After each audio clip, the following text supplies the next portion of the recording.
We're here. We're here. We're queer, and we ain't going nowhere. I don't know why I started like that. I don't know. I don't know. Okay. I needed to start with something joyful because, to keep it frank, I was just on Twitter and saw a body in the club, a corpse in the club. Disturbing. Yeah, disturbing. Respect to how you lay your loved ones to rest across cultures. But if I was coming to shake ass to Coil Ray and there was a body standing up in the club overseeing, that has nothing to do with what we're here for tonight, does it, huh? I'm your host, JustLatasha. Welcome to a Monday night dissection. If you are here right now, that means you are a patron, which means I love and thank you so much for giving me your time, your energy, the money. It helps creators like me a million. It helps me so much. So I thank you so much for joining this live exclusively on patreon.com. For just $5 you can access this show. So shout out to everybody that's already in here. Let me see who we got up in the chat, because we are on Atlanta. All right, Callie girl, first comment of the night. What's up? Yes, Trini boy, throw them hearts up in the chat. Let's do it. And of course, hit the like button. Yo, Damien be holding me down. I love it so much. Thank you. Mosley here. You know we gonna do it. You know we're gonna do it. This one was it was okay. Let's use this word. What's up, A Party? Let's use this word. Disturbing. Some of it was deep and some of it was a bit on the nose. But let's talk about all of it, all right? Because the boys ain't playing, all right? Donald Glover got on Twitter and said, "At me if you talking about me," because he said, "I heard y'all compared Dave to Atlanta." He said, "I heard y'all compare Dave to Atlanta. He came here to show out, show ass." What up, Leslie? Hey, Mara. I missed you too. Welcome back to the chat. We're gonna talk. Hello, RB. How are you? We in here. It's a lot to talk about tonight. It's quite a conversation. And episode 1 of Atlanta, season 3, was so starkly different than the rest of the episodes, because what episode 1 did was give us the language and the foundation to what we're going to be speaking about this entire time. It really laid the complete foundation and language to every episode that's coming out. So I have to still reference episode 1, even though we're on episode 3, and I estimate I will have to reference episode 1 for each and every episode coming out. It was a foundation. So for the show to even start there like that, to set up its theme, we've got a lot to discuss. I'm hella excited. And I'm hella excited that I am talking about a half-hour episode. Them hour episodes be beating your girl's ass. It be beating my ass. We have such a conversation about Van tonight. I'm so glad you brought it up. You know, the kids is out there talking. They do what they do. I ain't gonna lie. I think when Dave came out, I was like, oh, this is the white Atlanta. You can tell the influence in what Dave was aiming for, which was obviously the one of its kind, Atlanta. By the time I got to the Dave finale, season 1, I was like, okay, it's totally different in its approach, or it's totally different in its content, but its approach is heavily inspired and aiming towards the style of Atlanta, down to little grainy ass film they be using, all of that. We already in a Van discourse in the chat. Hold it. What up, Khaled? Not you pointing out my girl, not you calling her out. Okay, so let's dive in. I also want to introduce you guys to a new show that will be happening on Patreon. I changed the $15 tier, which used to be a VIP dissection. You guys would join me on video and help me break down the shows. But let's do something different. Let's change the era. Let's change the energy. Let's change it, okay? For the $15 tier and above, I am doing the Live with Latasha show, talking about Black culture topics. So we do it every last Wednesday of the month. So in March, we talked about Doja Cat and all the trouble she was facing. Of course, the Oscar slap, Beyonce's Oscar performance. And we talked about Chica and her mental health. So it's a really fire show. Think about joining that tier. Join me for that every last Wednesday. And we talk about just the biggest topics, and we have a blast. But we are here for the dissection. So let's do it. Let's dive in. Let's get into it. I appreciate each and every one of you for being here. Y'all see the sun being my assistant? Y'all see the soft glow it's giving? Are we ready for summer? I want to go outside, y'all. I want to go outside. Okay. Atlanta.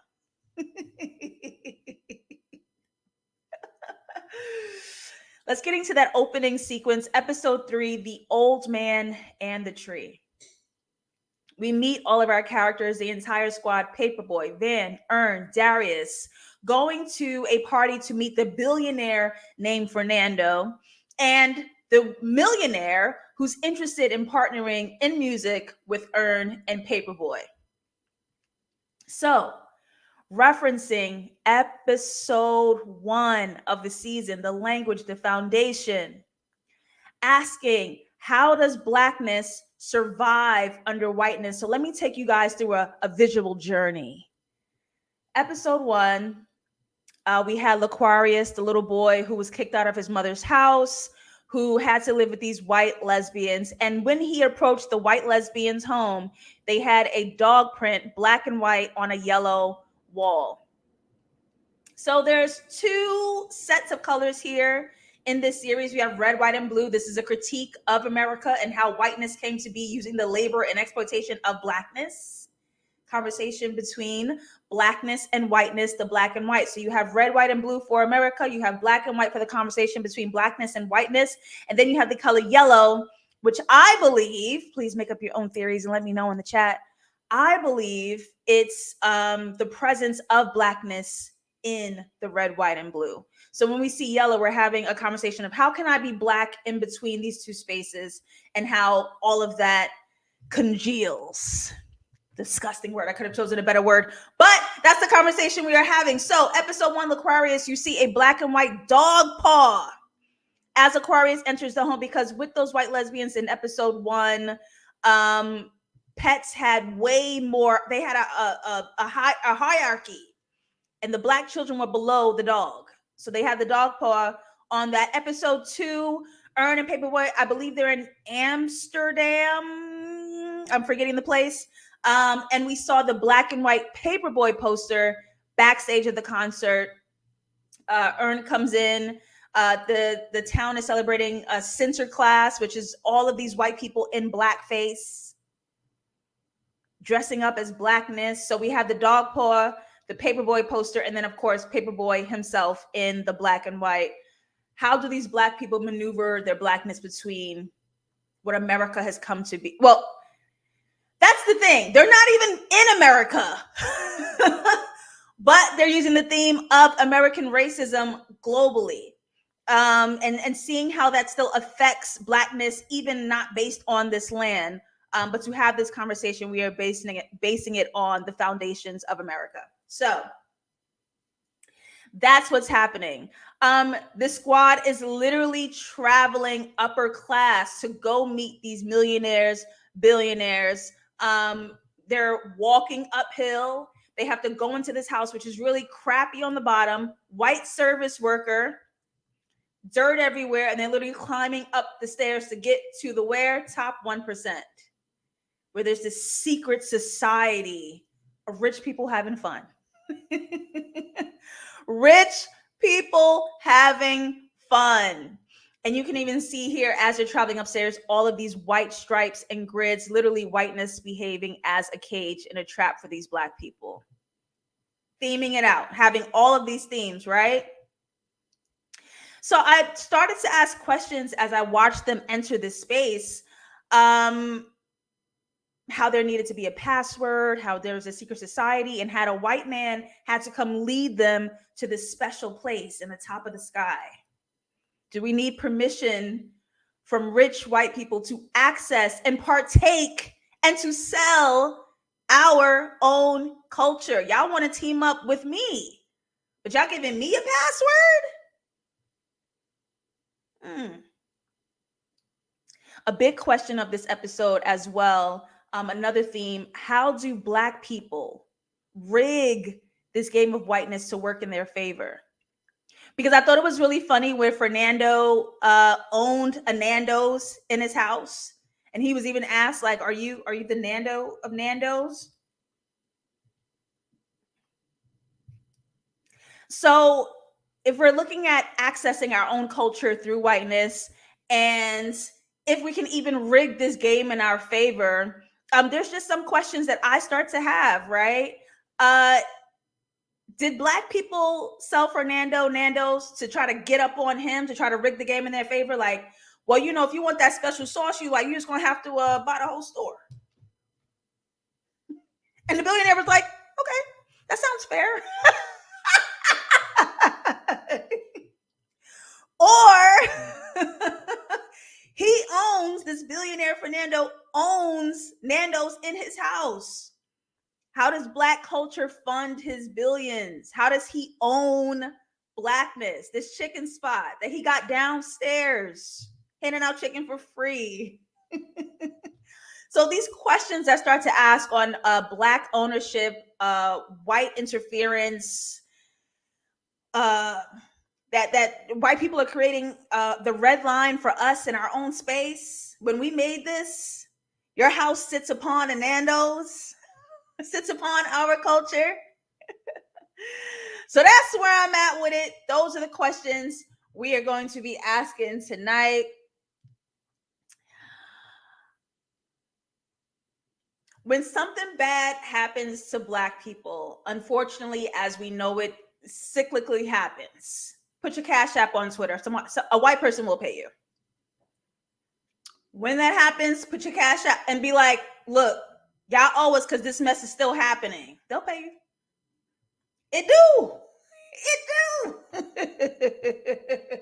Racism exists everywhere, even in Trinidad, where whites are the minority. There is racism between Blacks and Indians. White people got one over on us. They taught the whole world how to do us dirty. They taught the whole world. Crazy.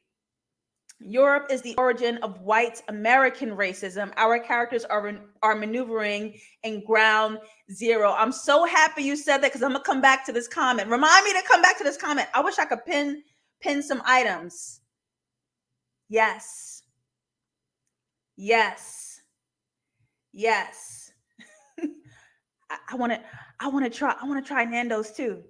But okay, let's talk about this real quick because we're going to talk about some deep stuff tonight as well. Let's talk about this real quick.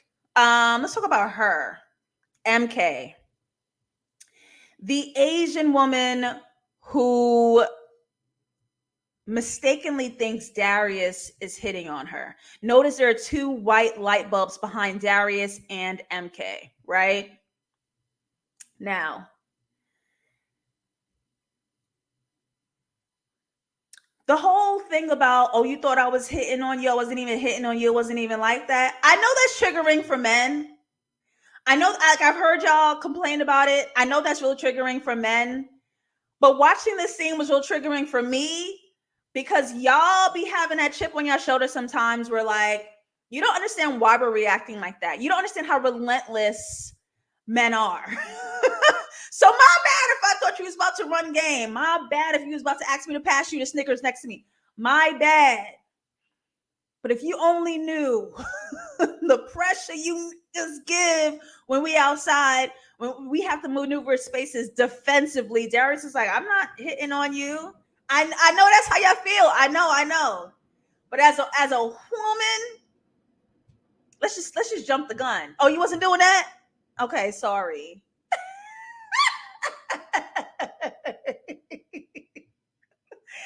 But in episode 2, they had a lot of the characters were shot with these white lights, these huge white lights kind of hovering over them, being kind of luring over them. And this is being under the gaze of white supremacy, kind of being watched by whiteness. So Even MK, her dress, black and white, right? This is an Asian woman having to maneuver her culture under whiteness with a black man. So I thought it was really funny because, and I don't want to put too much pressure on Asians. I done made a video about it before. And I don't know when we're going to be ready for the conversation. It feels like we be teetering on it, but we don't be doing it. Okay, here's what I am going to say. Darius to MK mentions a cultural exchange. Oh, y'all like hip hop? We like anime, but here's all I'm going to say. I'm going to keep it brief on y'all, on Asians' head. Yes, black people like anime. We went out and got the Chinese letters tattooed on us in the 90s and the 2000s. We was doing chopsticks in the hair. We be stepping our toes in sometimes. We be stepping toes on sometimes. That's on us. But there's a particular way Asians bastardize black culture and the way they learn from white people that becomes really offensive. Black people don't be doing that. So I think in the show this sounded really even. Oh, y'all do that, we do that. It's an exchange. That's why I don't believe in episode 1 when they said white people are cursed. You are the curse. The call is coming from inside the house.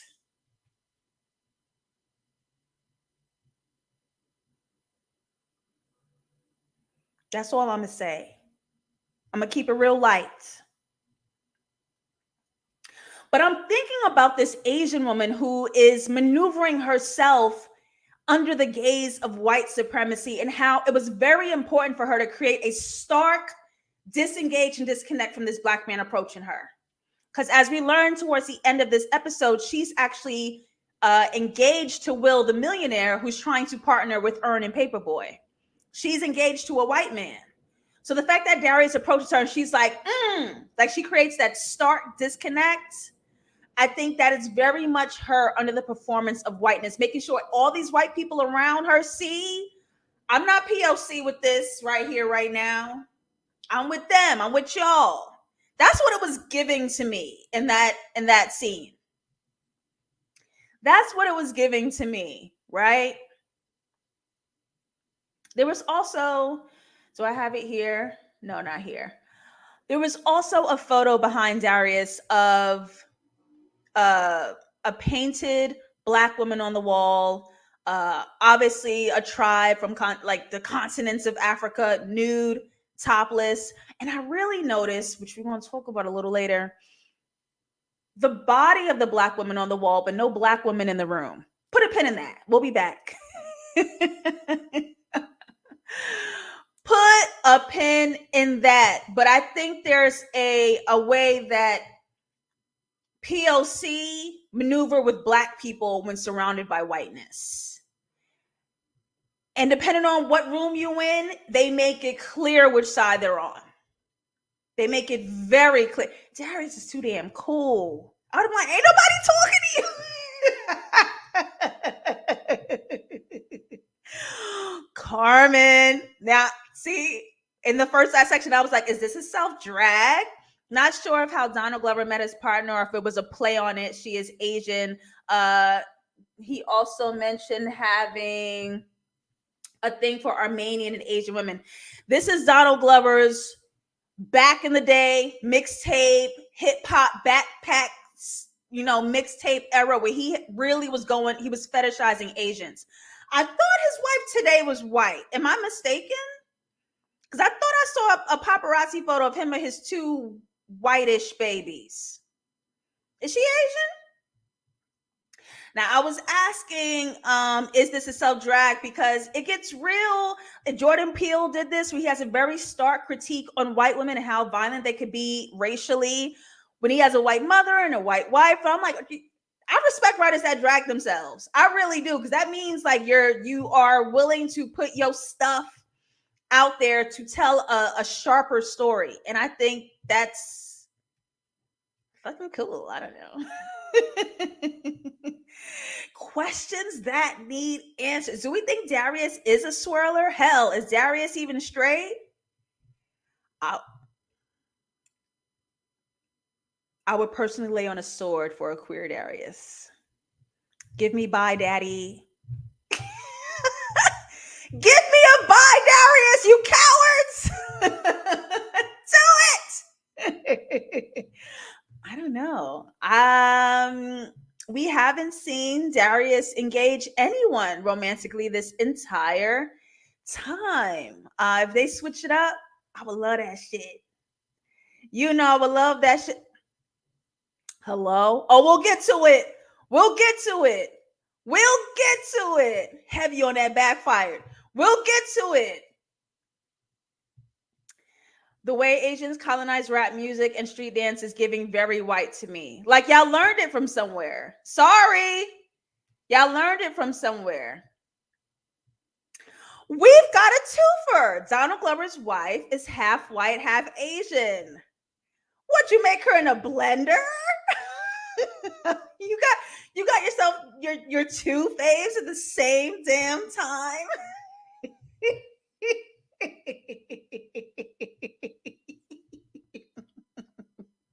His wife is white. Her last name is even white. Okay, we're gonna stop. We cannot talk about this man's wife.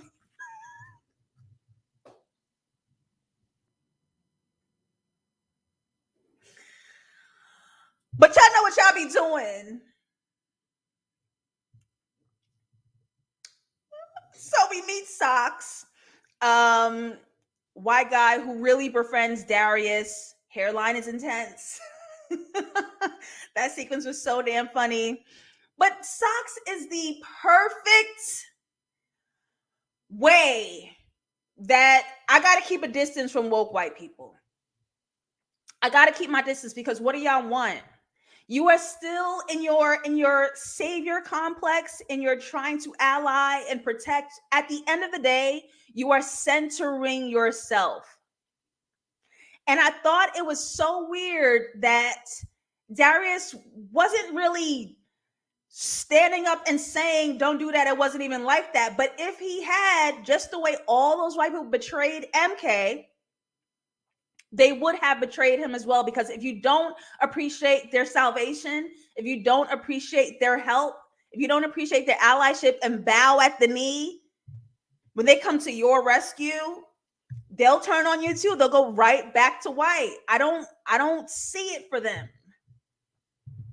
So MK rejects Darius. They have a little miscommunication. She apologizes. They head on their way. And the white people get so involved and they cry and they turn this place up in Darius's honor when he didn't want that and didn't call for it. Y'all don't know oppression. Y'all don't know. Y'all not about this life. Y'all don't know oppression, which is why y'all don't know how to solve it. Because when something actually happens, you want to paint the floor Black Lives Matter. But when nothing happens, you want to harm another person of color. Swing and a miss. A swing and a miss. We gonna move on. A swing and a miss. Okay, because y'all said let's explain what happened. What was I looking at? Khaled. Exactly. He didn't exist in that moment. They started to collect and gather for their own for their own. Socks totally appropriated Darius' experience and weaponized it.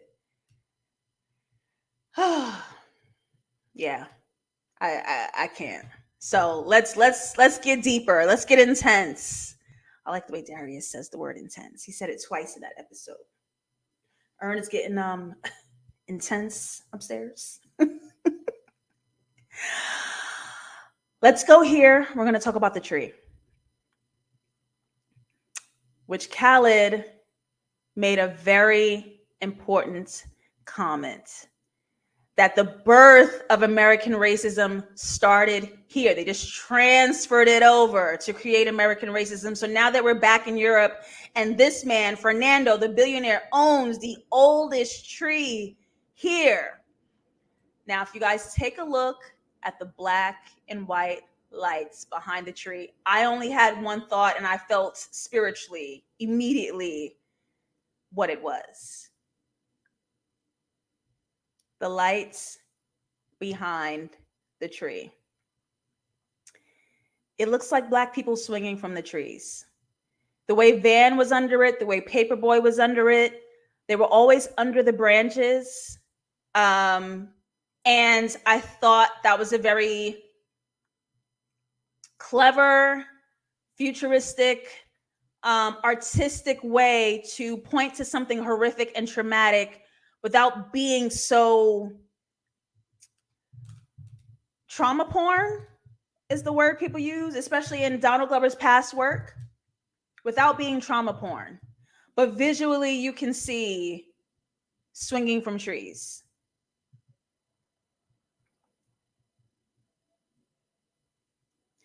So to picture how Fernando has accumulated his billions, who paid for that? The person who has the oldest tree on this land that he admires. Who paid for that? White wealth paid for it in Black blood. So when we speak about the tree, you can see how this tree manifests for every character involved, right? This is about the ownership of Blackness, Black culture, Black people. If you look at Ern in the top left, he is a lineage of these people trying to win this game because only one person is winning so far, who has accumulated all of the wealth from all of the labor, right? So you have Ern being the lineage standing here now and today from everyone behind him. We have a Paperboy to the top right. There's like a tree-ish sort of image in this mirror sort of hanging over him, right? Paperboy's trying to sell his art. He is paying these white people in blood equity. His labor is being purchased. The Black women art on the wall, right? Something that was bought and sold, right? And there's no Black women even here. So it reminded me of like the body parts, the beauty being sold, how everything of the Black woman is coveted, but we as people do not exist. You want the culture and the style and the fashion and like everything Black women are without bringing us with you as people. TJ with art, the Mona Lisa on his shirt as he's selling art, as he is purchased by will, right?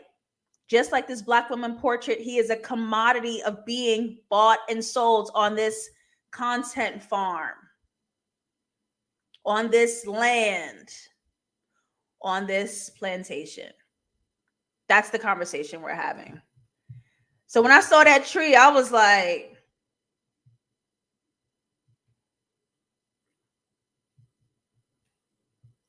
hey, Mia, what's up, boo? New member here. Is it just me, or was Fernando's obsession with the tree and talk of ghosts likened to that the trophy of slaves more than likely used to hang from the past? What they used to do to Black men's bodies and keep around the house, put on their own bodies, put their enslaved African people's teeth in their own mouths, eating their flesh. Yeah. Yes. Yes.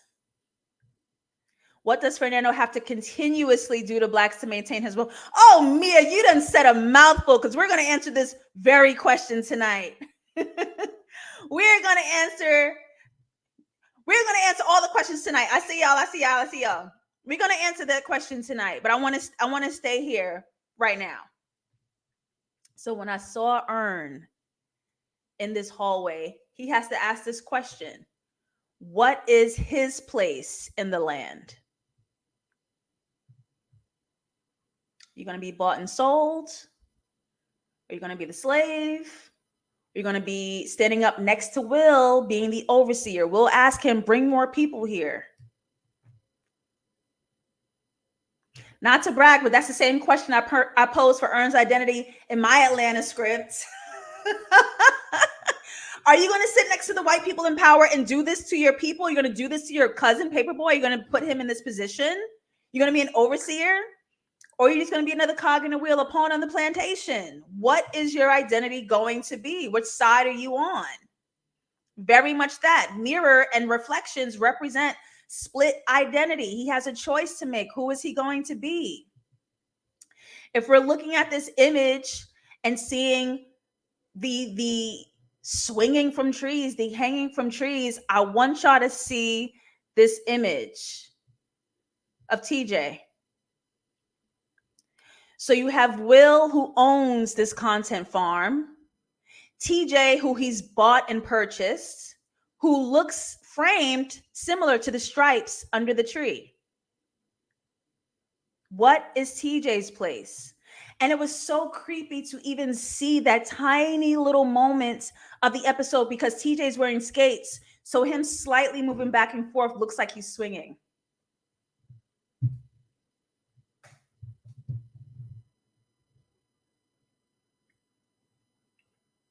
I had to rewind that a few times. I was like, oh, without saying it. You know what I mean? Like to show that visually without being so like over the head trauma porn. Because I think Donald Glover learned his lesson from the This Is America video. He got his ass beat in the tweets.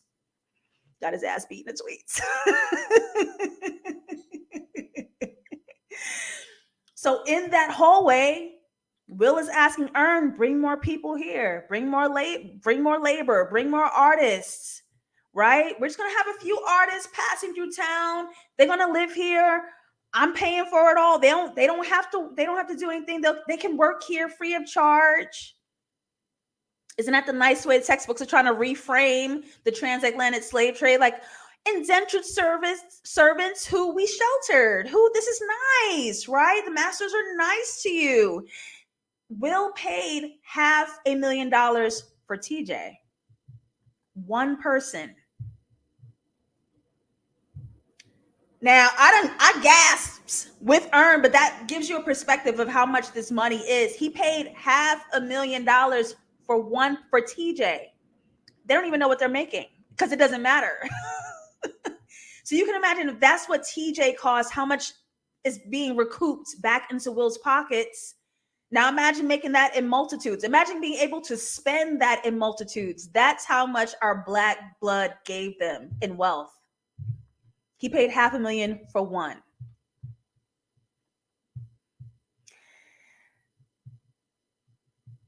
So, hey Barty, scam them back. We're gonna talk about it. Scam them back.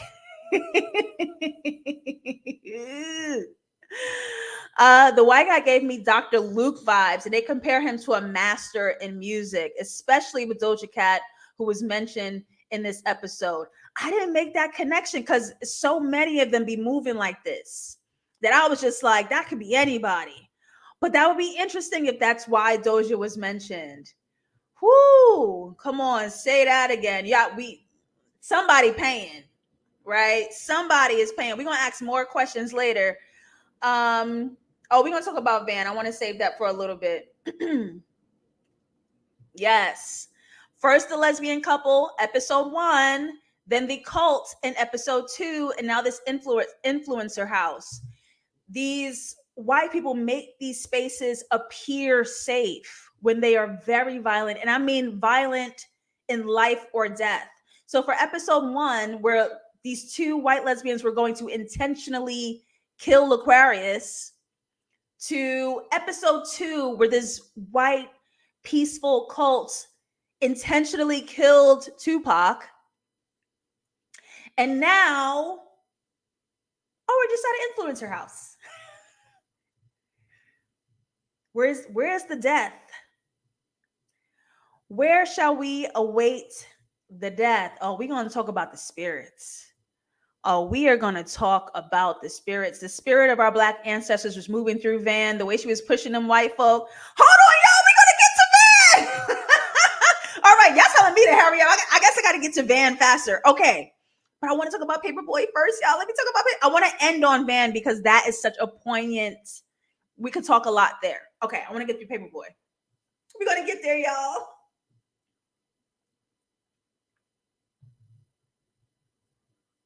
Let's see.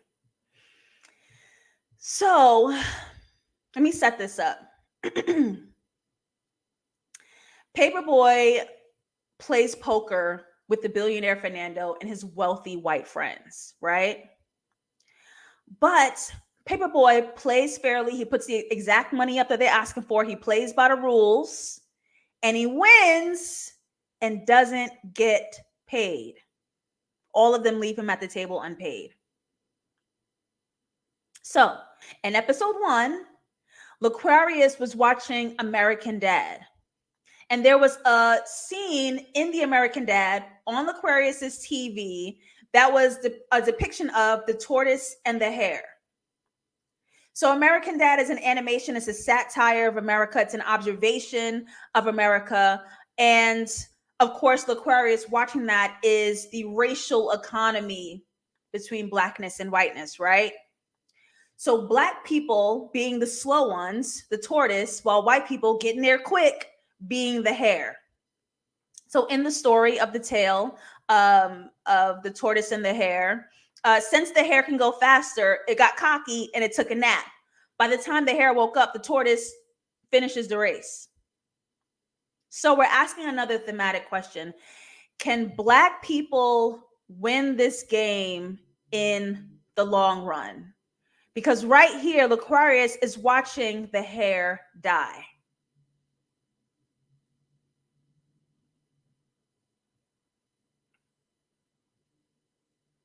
So Paperboy is trying to play this game with white men, and he's playing by the rules, and he gave them everything that they asked for, and they ripped him off. He showed up, he did what you said, he played your game, and he won, but y'all just didn't pay him. So how does Fernando make his billions? How does Fernando make his billions? And as Paperboy is sitting under this mirror that looks like a tree, can black people win this game in the long run? The tortoise takes a long time to run. Can we win this game in the long run? And even as we go towards the end, TJ is like appearing to be happy to earn with his position, right? Like this is cool. We sell the art. It's about the art. But in secret tells Earn that like, nah, like I'm actually playing them. Use this to work in your favor. Use it. Is that possible? Will the tortoise win in the long run? Can we win in the long run? And then Paperboy has this conversation with Fernando about the ghost, about being haunted, right? We see this photo of Paperboy, the trees, surrounded by the trees, aka that plantation on the land. Obviously the photos, the color in the photos are red, white, and blue representing America, the yellow representing blackness, and we have the stripes in the trees representing a trap and a cage, and he's sitting in the midst of it. And Fernando was telling him a story of when he was home one night and he saw a black man soaked in his home. It was a ghost. Y'all remember who that ghost was or who it might have been? Episode 1, the black fisherman who didn't even know he was what? Drowning. He was suddenly under the water with this white fisherman monster, and all of the black spirits grabbed the black fisherman and pulled him into the darkness. So Fernando is dreaming of this soaking wet black man in his home haunting him. And then it has this conversation about the devil. How do you think I made my money? How do you think I got my billions? There are evil spirits in this world. And what does Fernando do? He does something evil. He exploits Paperboy and runs off with the cash. Stole it. So again, I ask, how can white people be cursed? How can the white fishermen say that they're cursed when y'all do this? This is what y'all do. This is what y'all the spirits you talking about. We can never play by the rules. When they write them, the goalposts will always be moved. That pic has 2 urns as well. Thought it was the Last Supper at first. Ooh, damn. I thought Fernando, what's up, Sage? I thought Fernando was using that story to try and distract Al, but it wasn't working because he still won, but they stole the money. So even when you win, you don't.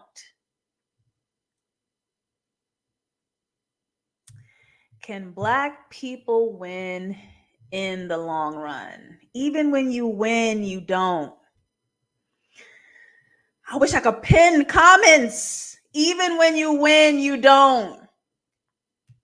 Adisa, you can't get out. Woo! Of the game.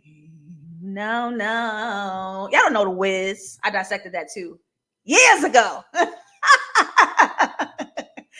You can't get out of the game. Message. Man, they was playing with NFTs, Mia. Well, we got deep. Or Illuminati vibes because it was weird and he admitted he wasn't right. Covered in ectoplasm. I was like, now what could this mean? Because the wealthy oil tycoon with the cowboy hat, which was also in my Atlanta writing sample, by the way, I wrote the same guy. Anyway. The wealthy oil tycoon was talking about having sex with the ghost, and Fernando was covered in his ectoplasm. I was like, lost me right about there. Lost me right about there. It felt like buck breaking. Oh my God. Whew. Okay, we're not talking about Will Smith tonight. We can't. I cannot say another bit. Mia, come on. Yes. Let's talk about the water. Mia, let's talk about the water. Come on. Because we're talking about a fisherman drowning. And when we do that, when Paperboy and Ernst start to realize they lose in this game, they're underwater. Bottom of the stairs as these two men are trying to climb to the top. They're trying to play this game. They're trying to win this game, and they find themselves didn't even realize they were drowning. They're underwater. Can we win in the long run? Now, Ern poses a question, which one of y'all just said, can we even win? Ern poses a question. In order for TJ to even rig this game, he has to make art that sucks, which actually makes it harder for talented Black people to win. So you have to damage the art in order for you to win. So does TJ winning make the talented Black people lose? In order to win, do you have to sell out?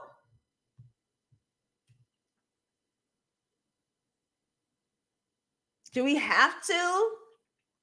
And TJ says, if white people want to pay for the culture, let them. But look what's happening. Look how far we have come. Look where we are. You don't even know who you are. That was from Black is King. I'm blaming that accent on Beyonce. That was completely Beyonce's fault. TJ winning means talented Black people have to lose.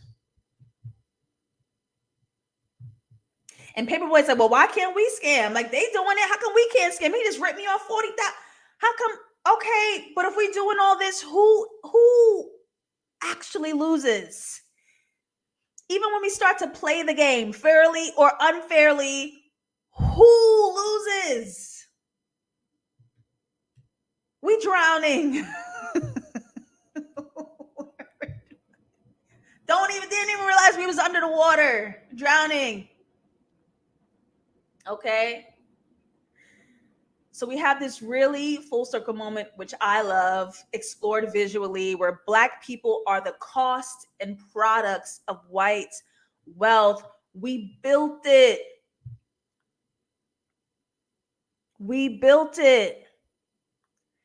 Coming full circle where Fernando says he was haunted in his home by a soaking wet Black man. That's Paperboy banging on his door, covered in the color blue.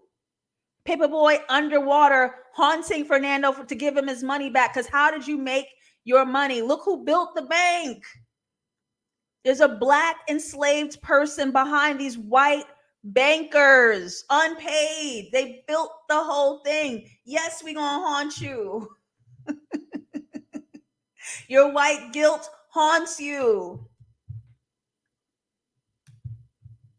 And even as Paperboy is banging on the door, Fernando, I know you sleeping. I know you ain't sleep. I know his voice is muffled the way we heard that fisherman's voice be muffled in episode 1 as they were sinking. That sound parallel. Ooh, delicious. Delicious. Savory. Savory. Yeah, but the door is wide open for one over the other, I will say. I will say. What's that purple tense? I also noticed when Al complimented that young boy skates, I thought that was bringing attention to how he's skating by to get on top while they're working hard as hell. Ooh, shit! Dang. Oh. Oh. Ern watching that picture flip the switch in him in that TJ situation. It's Robin season.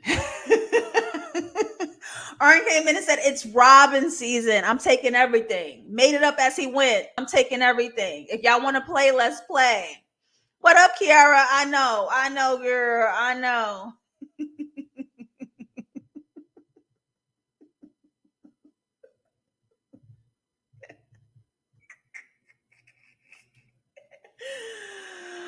All right. Let's talk about it. We have made it to Van. Y'all was waiting. Y'all gonna have to repost y'all comments because I missed so many because I wanted to wait till now. Let's talk about Van. Yeah, yeah, yeah. So in this episode, her energy was weird. Her energy was so off. She was aloof and spacey, and she sort of had this like childish wonderment, joy, this very detached, like self-awareness. She wasn't very present. She was very detached. I believe what we were looking at was her psychotic or emotional break from episode 2. Because she wasn't well when she arrived. And then she ushered in a black man's death by mistake. White people curated that moment for her. And she didn't know. So she went through that, she saw that, and now she's here and she's not present. And she's not bonding with the black men that she's with. And I wonder if she feels like responsible, guilty, right? Because how do black women cope with the imposed death of black men created and caused by the violence of whiteness? What do we do with all that? We do that, it's fine, everything's fine, and we're strong and resilient. You're looking at our survival. You're looking at how we get through the day to day, right? And we don't know from episode 1, we don't know if, God forbid, them lesbians, that plan worked and the Aquarius died because his mother gave him away as some sort of life lesson. It was a dare. She played her hand. What if she woke up to the news of her son? Like, what would have happened to her? We don't know the answer to that, but how do you deal when you've mistakenly imparted the death of someone that belongs to you? Okay. So we have Van. It's giving revenge. She's angry. It's giving revenge. And she pushes a white man into the water, and she pushes a white woman into the water, and the white woman began to drown. The white woman didn't come back up. But all of them are underwater. All of them. So if she can knock off one or two in her journey, because if I'm drowning, I'm bringing somebody down with me, so be it. She probably killed somebody tonight and went off to go get Chinese food. And she's smiling and she's saying, she's telling Ern, I'm fine. And she's happy while she's doing obviously violent things. In the way that she saw the white people do it in episode 2, they were happy while they were causing Tupac harm, ending his life. She's wearing the same jacket she was wearing in that episode here tonight. And I'm going to blow y'all minds. Are y'all ready? Are y'all ready? Tell me I didn't upload this photo. Of course I didn't upload this photo. Why would I have the photo? Y'all, hold on. Hold on. Hold on. Y'all, I better have this photo because I done made this. Oh no. Here we go. Hold on. Hold on. Okay. So she has the same jacket she has on episode 2 as she has in episode 3. And she tells Ern it's okay, to get him to get out of his head and let go and to be present. The same thing she said to Tupac, it's okay. You can let go. Not knowing how he was going to die, but to let go and to die. And when she says it's okay, she held both of their hands. Same jacket, it's okay, let go, holding both of their hands. Now, Khaled says something in the chat where we're talking about life or death. Well, Aquarius was supposed to die. Tupac died in episode 2. And now Van with that touch of death. Possibly. I don't think Ern's gonna die, but we're having this theme of how can you survive whiteness, and she's telling Ern it's okay. The same mannerism she told Tupac, who died. So there's some here. I don't think Ern is going to die in Atlanta. I don't think that at all. But there's something, a kiss of death somewhere here. Okay, eating them deviled eggs down to the red cherries this time. Like she's definitely carrying a wound. Let me see what y'all saying before I speak about the women.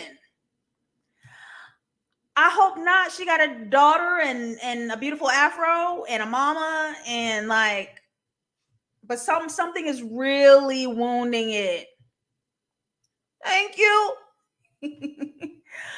I don't think any of our characters are going to die. Because we got a season 4. And but something is happening internally to Van that's really, it's heavy. It's heavy. I hope so. Van is guiding Ern to let go of that chip on his shoulder he had from season 2. Ern feels like a winner this time around. There may be a chip on his shoulder where he feels like he owes Paperboy something, or he just wants to prove his value. Because he's had so much trouble finding that up until this point. So he's trying to like overly provide for everyone to really just feel valuable. Definitely.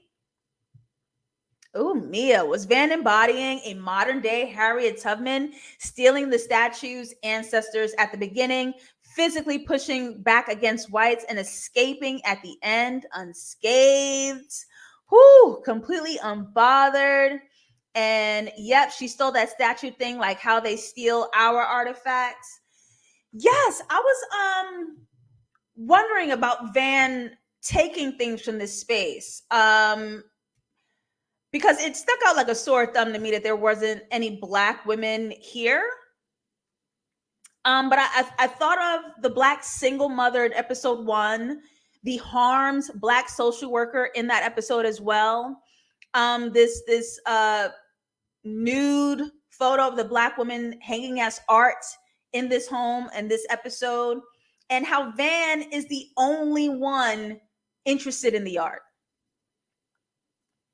Right? I'm thinking she's finding the humanness in what everybody else here sees as the product. Van is very connected. So her sort of taking an artifact, taking a statue, taking an art piece is sort of like her finding where the true salvation is. I'm going to get rid of these white people and throw them in water, but I'm going to take care of this artifact because white people are using us as products. So she kind of mothered this product on her way out. Also, I don't believe Will's ex-wife was necessarily Black, but there's sort of this nod to the fact that Will's ex-wife was the voice of reason in this whole thing, but she ain't with him no more. And his ex-wife left him for another woman. So there may be a conversation of women finding sort of humanness and Van sort of being like the focal point of women finding community and humanness, and that's how they survive amongst each other. Something along those lines. I'm not really sure. But yes, Van left alone. And one of y'all said it earlier in the chat too. The men didn't look for her.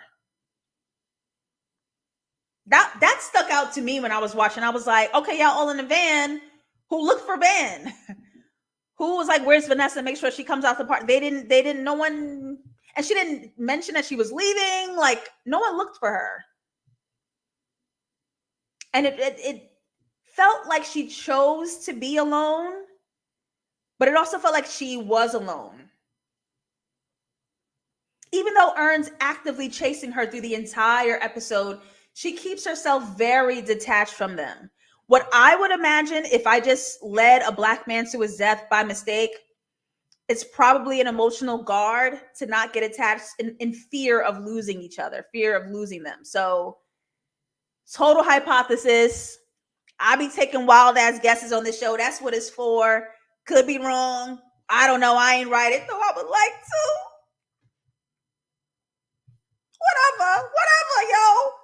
Whatever, yo. But she felt very alone, and I wonder how many Black women feel that alone, and if they feel that's the safer bet than loving you, attaching to you when they might lose you in a blink of an eye. But yeah, they sure did. They sure did. Al took a chainsaw to that tree. Now that we've dissected what the tree represents, it's giving me life. You better do a pun. Yep. Full circle. That's all I had, Siege. That's all I had. Oh, Carmen, that's creepy. So in a way, is Van saying to Ern, it's okay to sell your soul, which would be a death?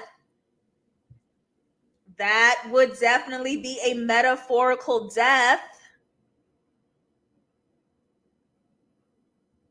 And Fernando was saying, how do you think I got my money? There's devil. Do you believe in the devil? Because he's just as real as God. There's evil spirits out here. And that soaking wet Black man ghost was just looking for what you owed him. Sell your soul to who? What they usually frame that as in the music industry. When you sold your soul to the white man is the... Now, let me stop. YouTube is going to be like, okay, enough of you.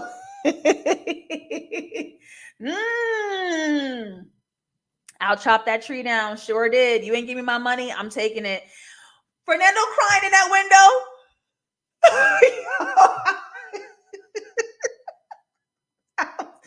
I was crying. I don't know how white people act in this show. I'd be hot in my face. I'd be white guilt until the day stopped shooting. I would have been like, I gotta say this. Fernando crying in that window. Oh my gosh. So we're gonna end here. We're going to end here as this dissection comes to a close. The party comes to an end, and the men escape without even looking for Van. Come in here.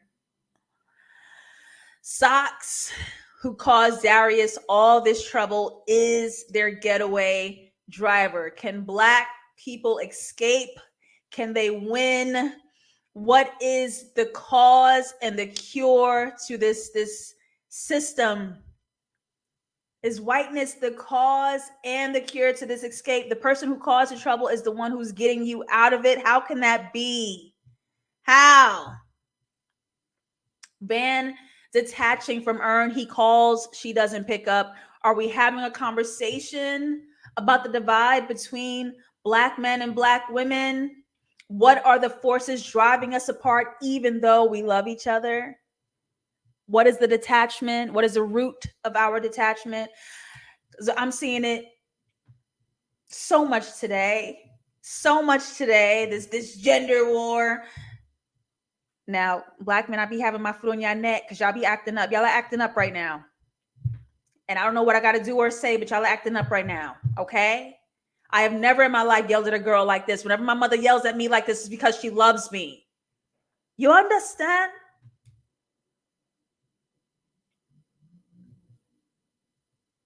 This was a dissection. I am here live every Monday night, only on patreon.com/JustLatasha. I'm also on Twitter at JustLatasha404, Instagram, JustLatasha, making reels and stuff, having fun, bicking back. Thank y'all for being here. To my patrons, you can only access this live show by joining patreon.com/JustLatasha. Everybody who's in the live chat, I appreciate you, your brilliance, your funniness, your energy, your time. Thank you thank you so much. Why are you running, Black men? Bring that ass here, boy. Y'all acting up. I will put y'all over my knee. Okay? Thank y'all so much. Hearts in the chat on the way out. This is a love room as always. Let's see. Last comments. Sock should have been nowhere near the Uber. I feel he was in on it. There's no escaping the trick baggery. Woo! Woo! Thank y'all so much, so much, so much, so much. I'll be back last Wednesday of this month with Live with Latasha. Make sure you guys join that tier. I am here every Monday, 6 p.m. EST for the dissection. Next week, Atlanta episode 4. Same time, same place. That's it. Let's get it. You. Love y'all. Bye.